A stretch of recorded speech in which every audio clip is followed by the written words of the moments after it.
My wife announced, "We're in an open marriage," at her parents' dinner table. I calmly said, "Then I'm single," and walked out. 30 minutes later, her best friend texted me. Something that changed everything. Hey Reddit, figured I'd finally share the story of how my 1 year marriage went from perfect couple to complete chaos in record time. It started with some weird questions from my wife that didn't make sense back then, but looking back now, it was the beginning of her downfall.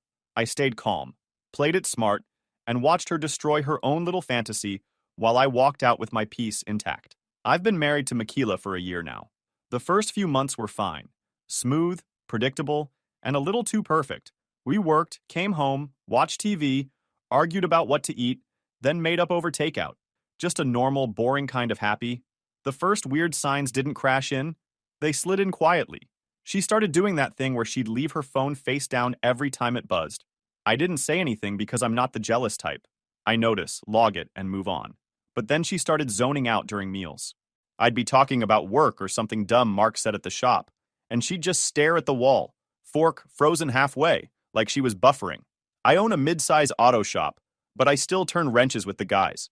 Mark's my foreman, runs the floor when I'm buried in paperwork. I asked once if something was wrong. She said she was just tired. Right. Tired people don't suddenly become allergic to eye contact. Then came the modern relationship phase. She started bringing up random topics at the strangest times. Like we'd be doing laundry and she'd say, "You know, a lot of couples are exploring open dynamics now." Or she'd send me a reel about emotional freedom between married people I'd just watch, blink, and move on. One night we were watching a movie, some romance where the couple fixes everything in 2 hours, and she suddenly goes, "What do you think about polygamy?" I laughed, thinking she was joking. She wasn't. She looked dead serious, eyes glued to the screen like she was testing my reaction without really looking at me. "Not my thing," I said. "Why?" She shrugged. "Just asking. I read this article about how humans aren't meant to be monogamous." "Cool," I said. "Then go be a human somewhere else because this one's married." She laughed, kind of awkward, and dropped it for a minute anyway. But once you notice a shift, you can't unsee it. After that, she started slipping weird comments into normal conversations, like, "Wouldn't it be easier if relationships weren't so possessive?" Or, "I think people should experience life fully." That last one she said while scrolling her phone at midnight, smiling at something I couldn't see. The old me would have brushed it off completely, but something in her tone was different. It wasn't curiosity. It was like she was trying to convince herself of something. Then there was the time she asked about three-person relationships. Yeah, we were eating breakfast. And out of nowhere she goes, "Do you think a relationship with three people could ever actually work?" I stared at her like she'd just asked me if I wanted to invest in a pyramid scheme. "No," I said. "And before you ask, I'm not interested." She blinked, smiled like she didn't mean it, and said, "Just curious." "Curious is how people end up on fire," I said, taking my coffee to go. After that, she started acting extra nice. Like she thought making me breakfast or giving me more space would balance out the fact that she was planting red flags all over the house. I'm not dumb. I could see she was tiptoeing towards something. One night, I came home from work, and she was on the couch watching some podcast about breaking social norms. I stood behind her for a second, just listening. The host was saying stuff like, "Monogamy is a construct, and jealousy is just an emotional habit." I grabbed the remote, turned it off, and said, "Let me guess. This guy's divorced?" She rolled her eyes. "You're so defensive, Jackson. I was just watching." "Yeah," I said, "and I was just walking by." See? We both lie. She didn't like that, but she didn't fight either. She just folded her arms, stared at the blank screen, and said, "You're closed off sometimes, you know that?" I shrugged. "Closed off? No, I just don't need to open the door for every dumb trend that knocks." She scoffed, said something about how I never grow, and went to bed early. That was the first night she left her phone charging face down on her pillow. It was like she was setting up dominoes and daring me to notice the pattern. Every move felt like a test, a new boundary push. A little more "I'm enlightened" mixed with "you're outdated." But here's the thing. When someone starts hinting at changing the rules of the game, it's never really about the rules. It's about them wanting a new player. I didn't have proof yet, just a gut feeling. But I knew her too well. She wasn't exploring anything new. She was rehearsing something. So, I kept my cool, went to work, kept notes in my head. The jokes got darker, her patience got thinner, and I started counting how many times she said the word freedom in a week. By the time that week was over, I'd heard it 9 times. That's when I knew. Something was coming. Something big. I couldn't name it yet, but I could feel it like a change in air pressure before a storm. And the worst part? I already knew I wouldn't like her definition of freedom. A week later, my gut feeling got back up. Makila started sending me educational material, like she'd signed up to be my life coach articles, with titles like Why Open Relationships Actually Strengthen Marriages or The Science Behind Polyamory. At first, I ignored them. I didn't even click. She'd watch me scroll past and say, "Did you read it?" I'd say, "Nope," without looking up. Then she upgraded from articles to videos, little clips of couples talking about emotional liberation and unlearning possessiveness. One of them said, "If you truly love someone, you set them free." I muttered, "If you truly love someone, you don't need subtitles to justify cheating." She didn't like that, but she kept going. Every morning there was something new. An Instagram reel, a quote, a podcast. It was like living with a motivational speaker who lost her mind halfway through the PowerPoint. It went on for about 2 weeks. I could tell she was testing how far she could push before I snapped. Problem is, I don't snap. I calculate. So I kept my cool and waited. One night after dinner, she brought it up for real. I was watching a game on TV, half tired from work, when she walked in with that "we need to talk" face. She stood there, fidgeting with her phone like she was about to present a TED Talk. "Jackson," she said, "I think we should talk about something important." "Let me guess," I said, without looking away from the screen. "We're moving to a commune?" She sighed. "No, I just think we should try something more open." I paused the game and looked at her. "Define open." "Just not so exclusive for a while," she said, like it was a trial run. "You know, experience life without pressure. Still love each other, still committed emotionally." I cut her off. "So, emotionally committed, physically not?" "Exactly," she said, smiling like she'd solved world hunger. I leaned back. "Yeah, no. If that's what you're looking for, it's not going to be with me."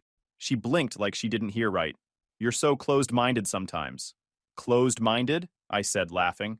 "Makila, I'm married, not on a group project." She crossed her arms. "You're controlling. You don't even want to talk about it."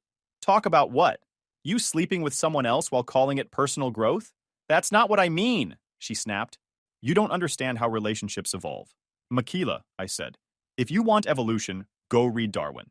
This is marriage. Two people, not a circus audition." That hit a nerve. She went quiet for a minute, then tried again with a softer tone. "I'm not saying I don't love you. I just think we should explore." I held up a hand. "Now hold on. Dora, the explorer. You don't explore when you're married. You build. If you want to go sightseeing, you can do it single." Her face went pale. "You'd end the marriage over this?" "Yes," I said, calm and clear. "I'd rather be alone than share." She stood there for a few seconds, eyes wide like she didn't expect a real answer. Then the panic set in. Okay. Forget I said anything. Maybe I worded it wrong." "You didn't," I said. "You just said it out loud." She started tearing up, the kind of tears meant to reset the conversation. "I'm sorry, Jackson, I won't bring it up again." "Good," I said, unpausing the game. "Because I meant what I said." For the next few weeks, everything seemed normal again. She cooked dinner, laughed at my jokes, acted like the same person I married. I thought maybe it was just a dumb phase she got caught in online. The word open vanished from her vocabulary, for a while at least. Then came the dinner at her parents'. Her mom, Carol, is the kind of woman who sets the table like she's hosting a food magazine shoot. Her dad, Dennis, is quiet but sharp. He reads people faster than he reads the newspaper. We sat down for roast chicken, potatoes, small talk. I figured it would be a peaceful night. Makila was in a good mood, or pretending to be. She kept reaching for my hand, like she was overcompensating. Then, mid-bite, Carol looked at us and said, "So, how are you two doing? You've been married a year already." I smiled. "We're doing good. Busy, but good." Makila cut in before I could finish chewing. "Actually," she said, "we've been talking about opening our marriage for a bit. You know, just to experience new things." The table went silent. Forks froze midair. Dennis looked at me like he was waiting for a punchline. Carol blinked so hard she looked like she was trying to reboot her brain. I wiped my mouth, set the napkin down, and said, "Well, I guess that's your announcement, not mine." Makila looked confused. "What do you mean?" "I mean," I said, standing up, "you can have your open relationship, Makila, and I'll have my single life." "Jackson, don't—" "Carol," I said politely. "Dinner was great, Dennis. Good to see you, man." And I walked out. Calm, steady, no yelling, no scene. Behind me, I heard her stammering something about communication, and misunderstanding, but I was already out the door. When I got to the truck, I sat for a second, hands on the wheel, staring at my reflection in the windshield. I didn't feel angry. I just felt done. She'd wanted freedom. She just got it. I didn't go straight home. I just drove. No destination, just the sound of the road and the kind of silence that feels heavier than noise. My phone buzzed nonstop, her name lighting up the screen over and over. I turned it face down on the passenger seat and let it ring out. She could text, call, send smoke signals. I was done reading her nonsense. A year ago, this woman was crying at our wedding because she couldn't believe she found her soulmate. Now she's out here pitching group memberships like it's a new fitness plan. When I finally started heading home, I got a call, not from her, but from her dad, Dennis. I almost didn't answer, but I respected the guy. "Jackson," he said, his voice heavy. "I heard what happened tonight. I'm ashamed of her. I don't know what's gotten into that girl." I leaned back in the seat. "I appreciate you saying that, Dennis. But honestly, there's nothing left to fix. She's been different lately," he admitted, talking strange, saying things Carol and I couldn't make sense of. "I thought it was just some new age phase." "Yeah," I said. "Her phase came with brochures." He sighed. "For what it's worth, I think you handled it right. You didn't yell, didn't make a scene. You just walked away. I respect that." "I tried being patient," I told him. "But there's only so much logic you can use when someone's addicted to bad ideas." There was a pause. "I'll talk to her," he said finally. "But you do what you need to do. Don't feel guilty for protecting yourself." I thanked him and hung up. And for the first time that night, I actually felt understood. The minute I pulled into the driveway, I already knew she'd be waiting. Sure enough, the living room light was on. I didn't even go inside. I sat in the truck, opened my contacts, scrolled down to my lawyer's number, and hit call. "Hey, Jackson," he answered, groggy. "It's late." "Yeah," I said. "So is this marriage? I need to start a divorce." He was quiet for a second, then said, "All right, come in tomorrow, we'll get the paperwork going." I hung up, shut off the truck, and finally went inside. Makila was sitting on the couch, eyes red, pretending to be fragile. "You just walked out?" she asked, voice cracking. "In front of my parents?" "Yeah," I said flatly. "And I plan to make it permanent." She started to argue, but I walked right past her, grabbed a blanket from the hall closet, and crashed on the couch. No yelling, no argument, no second chances. The next morning when I checked the bedroom, her side of the bed was messy, her perfume still hanging in the air. The kitchen smelled like burnt toast. She'd tried to act normal, like we were still playing house. I grabbed a cup of coffee and checked my phone. 15 missed calls, 10 texts. All versions of, "Can we talk?" and "I didn't mean it like that." I deleted them all. By noon, I was in my lawyer's office, signing the first set of papers. When he asked for a reason, I said, "Delusion." He laughed, but I wasn't joking. That night, I sat in the parking lot outside a grocery store, eating takeout and wondering how someone can live under the same roof as you and still be a complete stranger. That's when a new message popped up. From Laura, her best friend. "Hey, I heard about what happened at dinner. You okay?" "I'm fine. You heard quick." I typed back. Laura immediately responded, "Carol told me. Makila's been acting off for months. I just wanted to check on you." I thought about ignoring it, but Laura wasn't the dramatic type. She was the only one in Makila's circle who had common sense. "Thanks," I texted, "appreciate it." She replied almost immediately. "If you're up for it, maybe dinner. Just food, nothing heavy. You probably need to talk to someone who won't use buzzwords." That one made me laugh. "Sure," I typed. "Pick the place." We met at a small diner near the lake. She was already there when I arrived, sitting by the window with a glass of water. No pity face, no fake sympathy, just a nod. "Rough week?" she said when I sat down. "Yeah," I replied. "Marriage. 1-year warranty expired." She chuckled. "Honestly? She's been acting off for a while, posting weird quotes about freedom and energy bonds. I thought it was just her trying to sound deep." "Deep?" I said. "She's about as deep as a puddle in July." Laura smirked. "I told her not to bring it up at dinner. She said you'd be open to it if she worded it right." "Yeah, well, she needs a new dictionary." We talked for about an hour. Nothing romantic, just clear-headed conversation. Laura didn't defend Makila or badmouth her either. She just called it what it was. Selfish and stupid.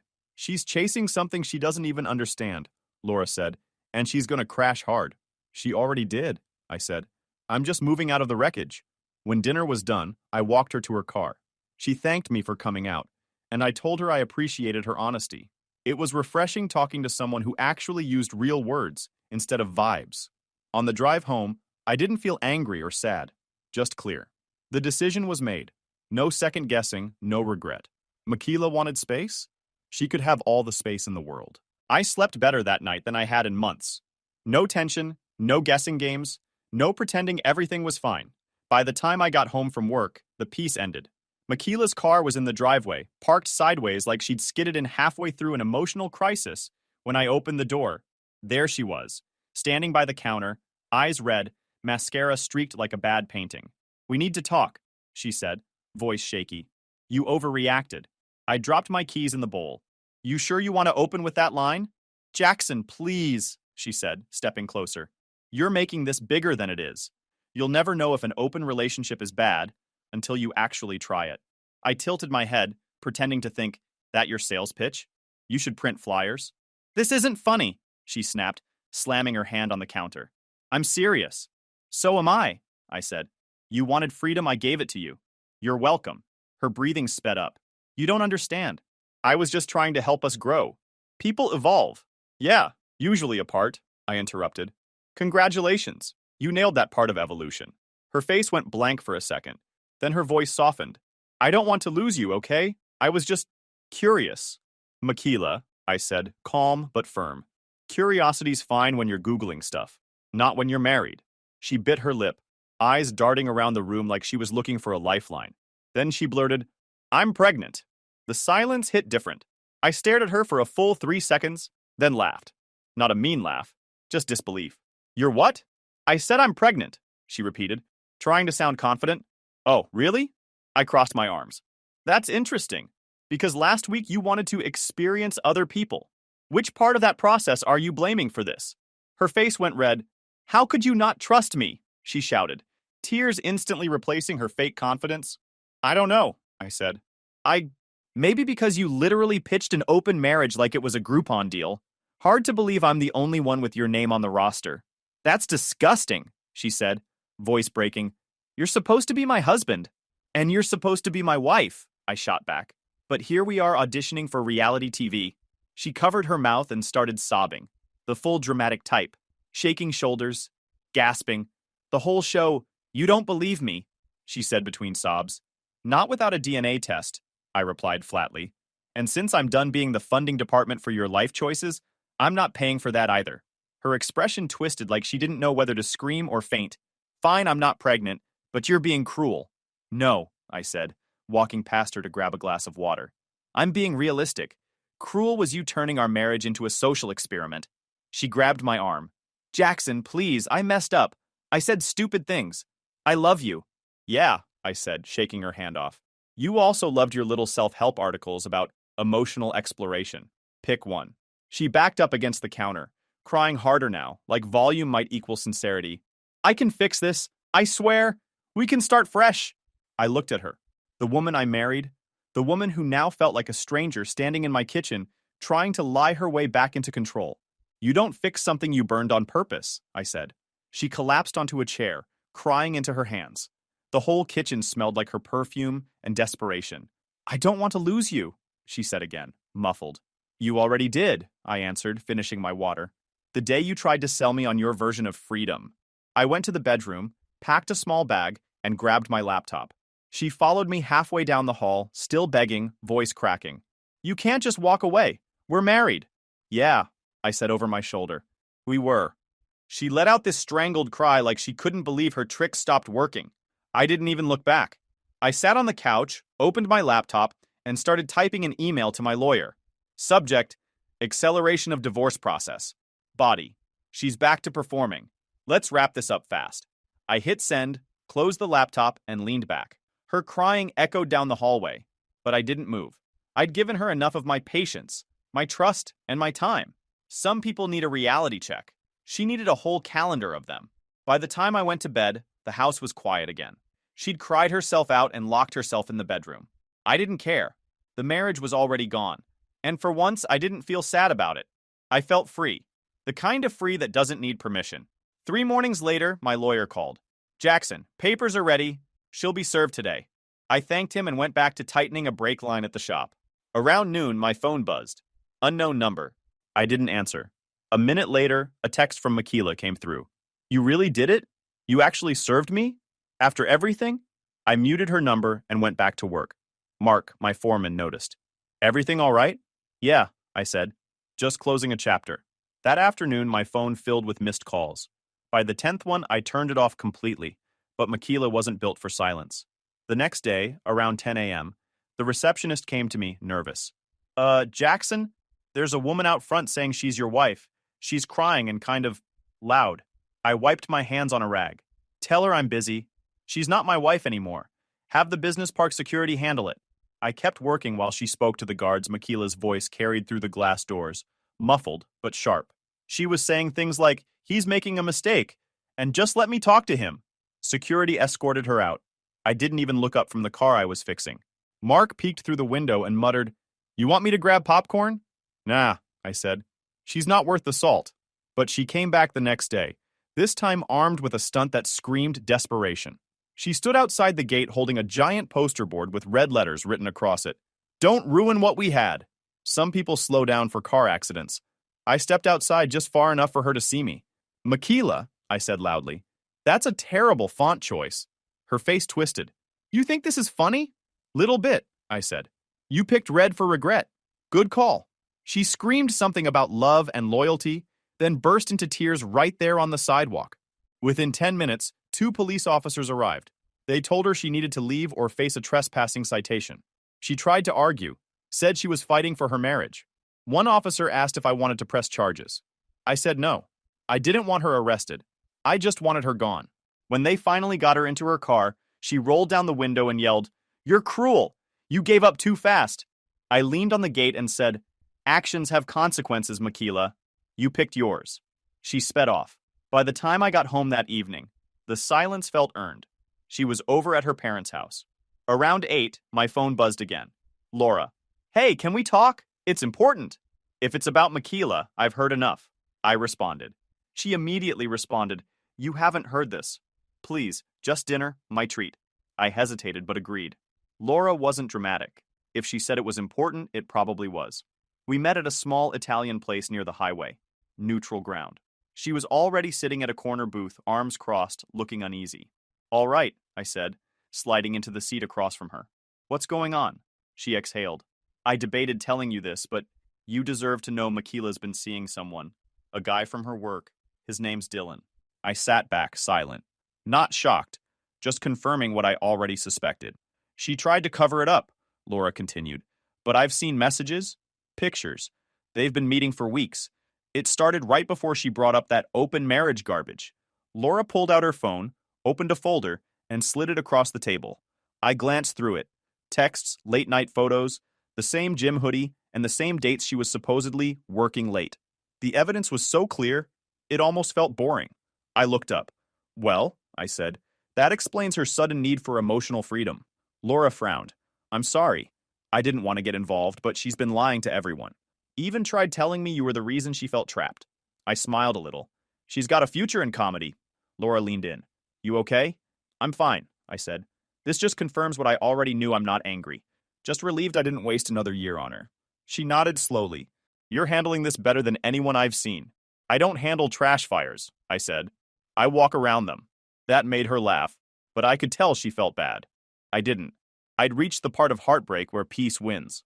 After dinner, I thanked her for being honest. You didn't owe me this, but I appreciate it. Anytime, she said. You're one of the good ones, Jackson. She didn't deserve you. I paid the check before she could stop me, shook her hand, and left. That night, I slept like a man who finally stopped trying to fix someone determined to stay broken. No more lies. No more what-ifs. Just quiet. The kind of quiet that doesn't ask questions. But peace never lasts long when someone like Makila exists. After she pulled that stunt at my job, I needed a break from the house. I grabbed a room at a hotel across town for a while. Quiet, no memories, no crying. I still swung by the house every couple of days to grab mail and pack boxes, but I wasn't living there anymore. 3 days later, she started showing up again. First, she parked outside the shop I own, pretending it was a coincidence, acting surprised every time she ran into me. A few days later, she found a new excuse. Claimed she forgot to take her name off our joint mail and needed to pick it up. Showed up at the house like nothing had changed, Trying to chat her way back in, I handed her the envelopes at the door and closed it before she could start another speech. When that didn't work, she leveled up her desperation. Later, I found out she'd been tracking me through an old shared account. We never changed the login after we split. She somehow found out where I was staying and started waiting in the hotel lobby, pretending she just happened to be nearby. "Jackson," she'd say, "I just wanted to apologize I wasn't thinking clearly. I messed up." "You did," I said flatly, setting my coffee on the lobby table. "Congratulations on the self-awareness. Late, but progress." She tried to laugh like I was joking. "Can we at least talk?" "You had time to talk," I said. "Now you get paperwork." The next time she came by, she switched tactics. "Dylan's been really supportive through all this," she said, leaning against my truck like it was still hers. "He thinks open relationships can actually work?" I burst out laughing before she could finish. "Wait, hold on," I said. "You're using Dylan as your evidence? You're a fair partner?" She frowned. "You're being immature." "No," I said, grinning. "I'm being accurate. You made your husband a case study, and your gym buddy the test subject. How's the experiment going?" Her smile cracked. "You don't understand. This wasn't about cheating, it was about connection." "Yeah," I said. "You connected all right. Repeatedly, I'm guessing." "Jackson," she snapped. "You're making it sound dirty." "Makila, it is dirty. You just tried to rebrand it as spiritual." That hit hard. Her lip trembled, but she forced a small laugh. "You can mock me all you want, but I know you still care." "I care," I said. "Just not enough to keep watching your documentary on self-delusion." She started breathing faster, voice shaking. "You can't keep being this cold to me." "I'm not cold," I said. "You're just finally seeing what boundaries look like." Then came her final play. She stepped back, looked at me like she'd made a decision, and said, "Fine. I'm leaving Dylan. I want my marriage back." Before I could even reply, I heard a voice behind her. "Wait, what the hell?" It was Dylan, standing there by the door, gym bag slung over his shoulder, looking like someone just stole his protein powder. Makila turned around fast. "Dylan, He cut her off. "You said you were done with him. You said this was about moving on." Her face twisted, panic flashing across it. "Shut up," she screamed. "You ruined my marriage." He blinked, stepped back. "I ruined it. You're the one dragging me into your circus." She lunged forward, voice cracking. "You told me to tell him. You told me honesty was healing." "Lady," he said, shaking his head, "you need a therapist." He turned toward me. "Dude, I don't know what's going on here, but I'm out." "Smart move," I said. "Don't forget your dignity on the way out." She's been trying to pawn that too. He left, just walked out the door, shaking his head like he'd just survived a hostage situation. Makila spun around crying again. "See?" she shouted. "He's gone. That means I chose you." I blinked at her. "You think dumping your side project live is supposed to impress me? I'm proving I love you," she cried, stepping closer. "I'm done with him. Doesn't that mean anything?" I tilted my head. "Yeah, it means you're consistent. You ruin everything you touch." She gasped. "How can you say that?" "Easy," I said. "You don't prove loyalty by switching teams after the game ends." Her tears turned into rage. "You're cruel, Jackson." "No," I said, walking toward the door. "I'm calm. You just don't like how it looks when someone finally stops caring." She ran after me, voice shaking. "Please, don't walk away again." But I didn't even turn around. I opened the door, stepped outside, and let her meltdown echo behind me. She screamed my name, called me heartless, swore I'd regret it. The sound of the door closing shut her up better than any argument could. Outside, the air felt cooler, cleaner, like every breath was mine again. She had finally gotten her full dose of freedom. Turns out she was allergic to it. Freedom looked great on paper, but in practice, it wrecked her. Within a week of that scene at the shop, Dylan was gone. Word was, he told her she was too much drama and blocked her on everything. The guy who once called her a breath of fresh air suddenly couldn't breathe around her. Guess even muscles have limits. Makila started calling mutual friends, trying to spin the story. She told one person I abandoned her, told another that she'd been pressured into everything. Problem was, her version changed every time she opened her mouth. Her parents didn't buy it either. Dennis called me one afternoon. "Just so you know," he said, "she showed up at our house crying. I told her she's not welcome here until she gets her life together." I didn't gloat, but I won't lie. It felt good hearing that. "You're a smart man," he added. "You walked away before she burned the whole house down." "I just stopped pretending she wasn't holding the match," I told him. By the time the divorce finalized, Makila was officially a one-woman cautionary tale. The judge called it a clean split. No alimony, no claims either way. Short marriage, separate finances, easy stamp. She moved out for good and started couch surfing between friends, who quickly learned she was a walking storm. One of them texted me once, out of the blue, "Hey, your ex still thinks you'll come back." Life got quiet again. Laura checked in once in a while, just to make sure I was holding up. I liked her company because she didn't pity me or treat me like a victim. She treated me like a guy who made the right call. A month later, she texted, "Coffee? My treat. No lectures." I met her at this small cafe downtown, the kind with terrible chairs but good sunlight. She was already there, sipping something iced and rolling her eyes at her phone. "Work?" I asked. "Life," she said. "You look better." "I feel better," I said, sitting across from her. "Turns out sleeping without chaos is underrated," she laughed. "I'll add that to my wellness routine." We talked for about an hour, mostly about work, funny stories, dumb customers. It felt normal, comfortable, no drama, until the universe decided to remind me who I used to be married to. I spotted the reflection in the window first, a familiar shape pacing across the street. Makila. Same hair, same entitled stride, same storm brewing in her eyes. Laura noticed my face change. "What?" she asked. "Ex-wife inbound," I said quietly. Before I could say another word, Makila crossed the street like a heat-seeking missile. "Wow," she said loudly. "Didn't take you long, huh?" Laura blinked. "Excuse me?" Makila ignored her, eyes locked on me. "So this is what you've been doing? Pretending you're the good guy while sneaking around with my best friend?" I leaned back in my chair, calm as ever.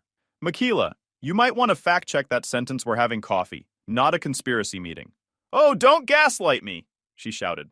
People nearby started looking. "You cheated first. You made me look crazy."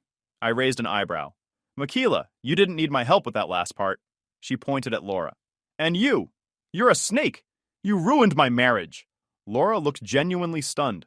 "Makila, your marriage ruined itself." That sent her over the edge. Makila lunged forward, trying to grab Laura's arm, but I stepped in and blocked her.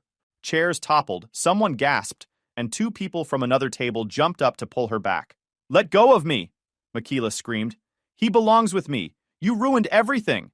I just stood there, calm, watching the same woman who once talked about emotional growth now throwing a full tantrum in public. The cafe owner came running out with his phone. "I'm calling the police!" he yelled. Makila froze for half a second, realizing everyone had their phones out. The look on her face shifted from rage to fear. When the officers arrived, she tried to play the victim, but the crowd had already told them what happened. She got cuffed and walked out crying. Mascara streaked down her cheeks like a bad sequel. One of the officers turned to me. "You want to press charges?" I shook my head. "Just document it. I'm done." They took my statement, asked a few questions, then left with her still yelling about love and forgiveness. When it was finally quiet again, I looked at Laura. She was holding her coffee cup with both hands, still processing. "You okay?" I asked. She nodded slowly. I knew she was unstable, but wow. "Yeah," I said, exhaling. "Guess she finally found her freedom. Comes with a booking number." That made her laugh. Shaky, but real. We didn't stay much longer. As we walked outside, Laura said, "You handled that calmly. Like, almost too calmly." "I've seen the show before," I said. "I just didn't buy tickets this time." Later that week, the cops called to confirm the report. She was charged with disorderly conduct and attempted assault. Nothing major, but enough to stick. After that, she disappeared. No calls, no messages, no social media posts. Just gone. I sold the old house a month later and bought a smaller place closer to work. A one-story with a garage big enough to actually breathe in. Every corner of it felt earned. Quiet, simple, mine.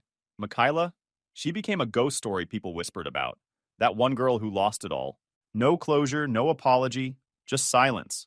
And honestly, that's the best ending I could have asked for. Because real peace isn't revenge. It's walking away from what disrespects you and never turning back. Guys, we are so close to hit 100,000 subscribers on this channel. If you are not subscribed to the channel, please consider subscribing. It really helps hit that 100,000 mark. Thanks for making this dream come true.